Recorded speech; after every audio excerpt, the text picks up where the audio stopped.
Hi, everybody. Let me move my camera over here really quick. Hi, everybody. I know I haven't seen you in a long time. So this is going to be the daily review video for Art 1. It's been a long time since I've done one of these. I think it's really needed right now since we are technically going cray-cray right now with the weather. So I thought I'd just hop on here really quickly and do one. I'm going to unmute myself so I don't have that red bar under my name. So welcome, guys. This is the unit. Sorry, I'm not in really well lit right now. But this is the unit for, basically for, nope. Sorry, this is trying to pull something up. I don't know if this is going to work. Sorry. This is the unit for color. We are doing the unit of color, so it is very important that we kind of just really briefly go over this. This is the warm-up question, which I would like you guys to reflect upon. How does color inspire you? Why do we need to know color as basically an artist or as a student that's just doing art? Why is color important? It's going to be different for everybody. I don't want to give you a meaning until you actually think of it yourself. So the assignment for Monday and Tuesday, basically, we're just reviewing the slides. So this basically review video will be for basically Monday through Wednesday. So I'm going to go through this whole entire not the whole entire parts of the presentation that we've technically already gone through. I might skip over a few parts that I might feel are less important in the review video, but honestly, all of it's important. So let's just dive right in.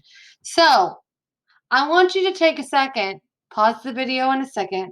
I want you to look at this picture and I want you to tell me the two colors that you see. So pause the video, I'll wait. Okay, welcome back. What are the two colors that you see in this picture right here? Now, it's really going to depend on the way you see it. It's the way your brain's going to interpret the way it's looking at. You can either see it one of two ways. And this is the crazy part. When I first looked at this picture on Monday during first period, I saw something, and then fifth period rolled around and I still see it. I can't change it back. Oh, no, there it went. Oh, I'm telling you, it's when you focus on the things around it. Look at the shoe, really look at it, and then focus your attention on the hand. You'll notice if you really focus on the hand, the shoe color might change. It's really crazy. It's an optical illusion. So either you see below me, either teal or green. This is what I've been seeing recently. But when I first looked, I saw the pink and white with the white being slightly muddy gray. So what happens is the way that your brain interprets the signals that it's getting from the receptors in your eyes. So sometimes if you're using more of the right brain, you're going to see one color sequence, or the left brain, you're going to see another. If you look right over there, it gives you a brief description. So here's another example of the contentious dress. Dun, dun, dun. What colors do you see? Some people were saying white and gold. Some people said brown and tan. Some people said blue and black. I right now see a blue and black. When this picture was taken, there was a reflective glare that once it was taken shined on the dress in a spot to where it changes its colors. When I first saw this dress, I saw white and gold. Then a friend of mine goes, "What? That's a blue and black dress." As soon as she said that, my mind interpreted it as of like, that's what you should be seeing. Boom, that's what I saw. So it depends on what you're seeing. You can see either like a gold and a brown, or you could see a blue and a black. But blue and black is the actual original color of this dress. So the way we see light and the way we see things is going to be the discussion of color theory in this unit. So color theory is understanding certain things about how light works. So how do we view color? How do we see that? Let me find a spot for me. How do we see it? Light receptors in the back of your eye transmit messages to the brain, which produces the familiar sensation of color. What we've learned in primary school: red, blue, yellow, green, color of the rainbow. Sir Isaac Newton observed that color is not inherent in objects. Rather, the surface of the object reflects some colors that are absorbed, while all others, are absorbed and some are reflected back. We perceive only the reflective colors. So let's just go ahead and use this pink stapler as an example. This stapler is plastic. It is pink. So I knowingly look at this and go, okay, it's plastic. So therefore, all plastic has to be the color pink, right? But when I look at my little plastic bobblehead, it's yellow. So plastic, the material plastic, is not inherently going to be a certain color. It's whatever substance is added to the plastic, color tinting wise, right? Like pigment of some kind, that's going to change what is being reflected back to you. So this stapler right here is absorbing all other colors in the light spectrum, which you will go look at here in a second, except for the color pink, which is being bounced back off of it. And then your eyes see it and register, okay, that stapler is pink. So this is ta-da, the light spectrum. The light spectrum, I want you to focus. The colors in the light spectrum are not the colors we are going to see on a color wheel. So that's going to be slightly different. But when the sun shines in, on a nice warm summer day, it comes in rays of light. Those rays of light, when they hit something like a prism, which is a triangular pyramid type shape of crystal or glass, it is then fragmented into what you see as a rainbow, which is down here at the bottom. So those colors you see are red, orange, yellow, green, green, cyan, blue, indigo, and violet. You're not going to see ultraviolet because that is basically naked to the eye. X-rays, gamma rays, all that other stuff. But violet you will technically see. So these are colors that you will see on the rainbow, although these are not colors that you will see in the color wheel, which we will get to in a minute. So when we see that beautiful rainbow in the sky, the reason why it's created is because of the fact that the water coming down from a rainstorm is acting like that crystal prism and is shattering that ray of light into a spectrum to where you can see all of the lights in the spectrum: red, orange, yellow, green, cyan, blue, indigo, and violet.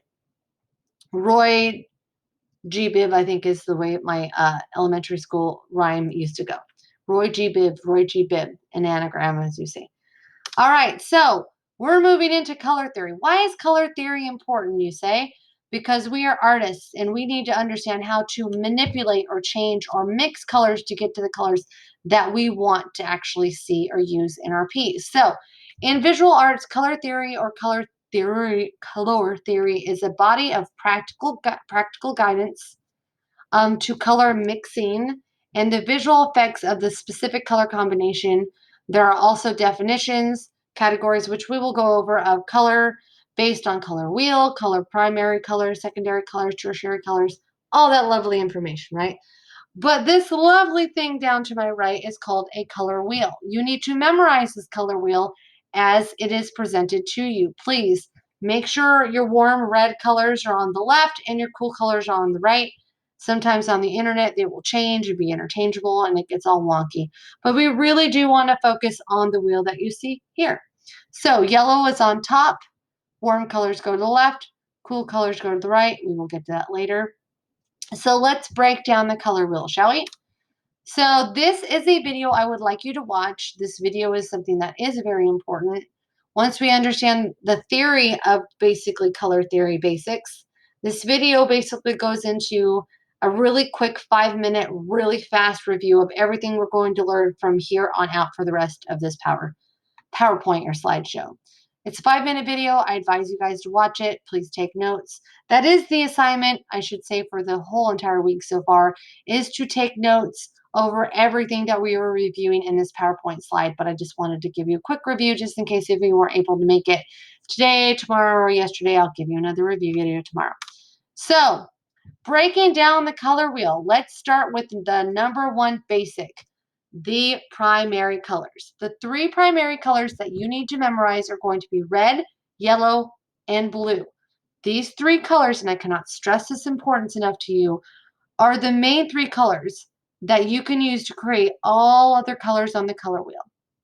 That being said, red, yellow, and blue are also 3 primary colors for a reason, and that is because you cannot mix 2 other colors to make yellow, red, or blue. So let me ask you, what 2 colors can you make with yellow, Mrs. Phillips? I don't know. That's right, because there isn't any. Cannot mix 2 colors to get red, yellow, or blue. Those are standalone colors, yet everything else on the color wheel you can use. So if you notice, and I'll point it out a little bit later, that this is a triangle. Boom, boom, boom, boom. I have attached to Google Classroom an actual printout to where you can print out a color wheel that has a triangle in the middle. If you draw a triangle in the middle, you will have signs pointing to, yes, number one, primary colors, yellow, red, blue. Everything else is evenly spaced to where you can mix additional colors. That being said, moving on to our secondary colors. These are the two colors that you mix together to get your secondary colors. So you have your three primary colors, yellow, red, and blue. Now, how you get a secondary color is by mixing two primary colors together. So what color do you mix together to get the color of orange? Primary color red, primary color yellow. What two colors do you pick to get green? Primary blue, primary yellow. What two colors do you get to mix violet? Not purple, violet. Academic vocabulary for this unit is violet. You mix red primary and blue primary. So one is primary, two is secondary. Secondary colors are violet, green, and orange. They are created using mixing of color primaries. Then we have the trickiest part of the color wheel, which is called tertiary colors. Tertiary colors are taking secondary colors and taking it one step further. They are two named, not teal, not light blue, not light yellow, not amber, not maroon. No, two named, and this is the trick I'm going to show you for this, okay? Colors such as red violet, red orange, orange yellow, yellow green, green blue, and red violet. The easiest way to remember this is to be able to locate first your primary color and your secondary. Let's just start with the tippy top, which is going to be yellow. Let's start here. This is our number one spot on the color wheel. You can totally number it if you want to. That's totally fine. How many colors are on the color wheel? We'll find out. So let's go yellow. We know that this is yellow. We don't know what this color is, but we know this is green because when we mix yellow and blue, we get a green. Put it in the middle. So how do I identify what this color is? You literally take the names of both colors that are snuggled up against it, smash it together with a hyphen, and you got your name. Ta-da! Easy as that. So if you can identify your primary colors, then you could definitely go to the second step, which is secondary colors, which takes you to the third step, which are tertiary colors. Yellow, green, yellow, green. That easy. Green, blue, green, blue. Or blue, green, depending on which way of the color wheel you're going. I'll take either way. Around this circle and circle you go. Blue, violet, blue, violet. Violet, red, violet, red. Red, orange, red, orange. Orange, yellow, or yellow, orange. It's super easy as long as you can get the other ones placed in the proper location. So let's count them together. How many colors do you have in the color wheel? 1, 2, 3, 4, 5, 6, 7, 8, 9, 10, 11, 12 colors in the color wheel. Once you learn all the placement of the colors in the color wheel, then you can move ahead to what is called complementary colors. Now, I like to think of it as one color walking across the street to their neighbor across the street and going, "Hi, isn't it a lovely day? You look beautiful," and giving it a compliment. So let's think of really popular complementary colors. The two colors for the Lakers are purple and yellow. Let's start with number one, shall we? Yellow. Walking across the street to give our neighbor a compliment, right? Boom, violet. Violet and purple are the same. So yellow, violet are complementary colors to each other. Blue and orange are complementary colors to each other. No matter where you stop on this color wheel, look on the opposite side of the color wheel. That should give you the color. Label your color wheel first so when you land on it, you don't have to take a guess if you want to until you can memorize the positions of the colors on the color wheel. Colors directly opposite each other on the color wheel are considered complementary colors. So the last part of this review video that we're going to, and trust me, this is a really long review that we're doing this week, is warm and cool colors. So I like to think when you're thinking about warm or cool colors, You think of a fire. Hot things are hot, right? Hot red, red hot. The way you manipulate color and use color to evoke an emotion can really play into your selection of color.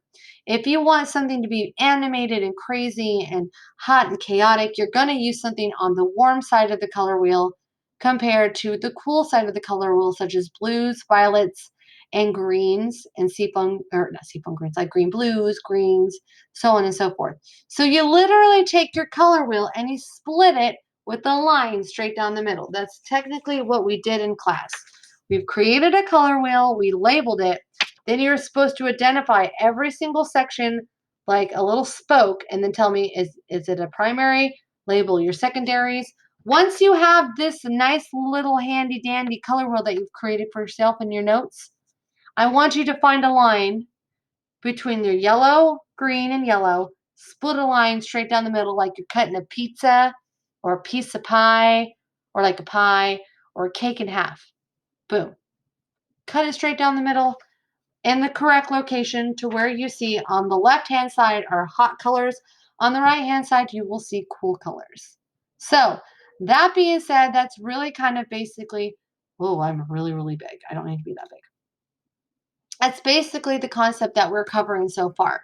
So where we're technically getting for this is because we want to go through the rest of the slideshow, which is going to be a lot. It's a lot. It's really, really big. We'll get through it over the next Thursday and Friday, but we want to get to this.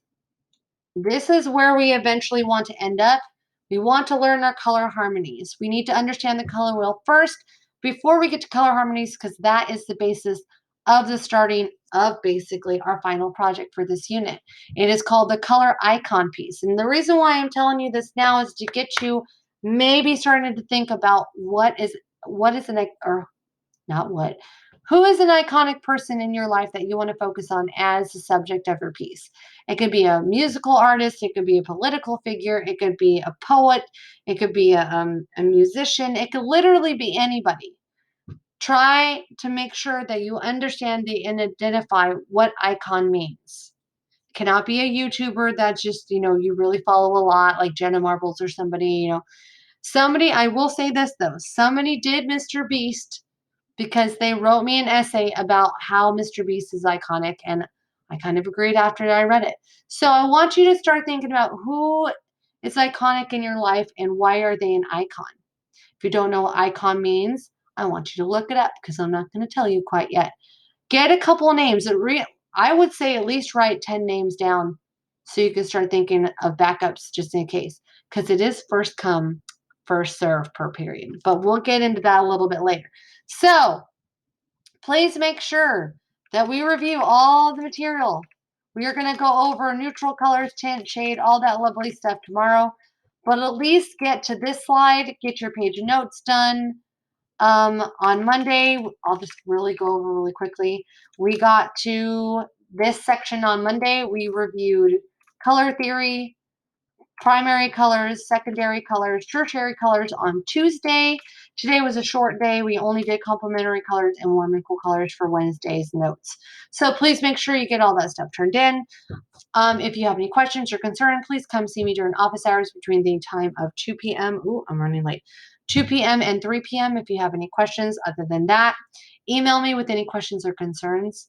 I will see you guys on the flip side. If you have any questions, please feel free to come and see me in office hours or send me an email.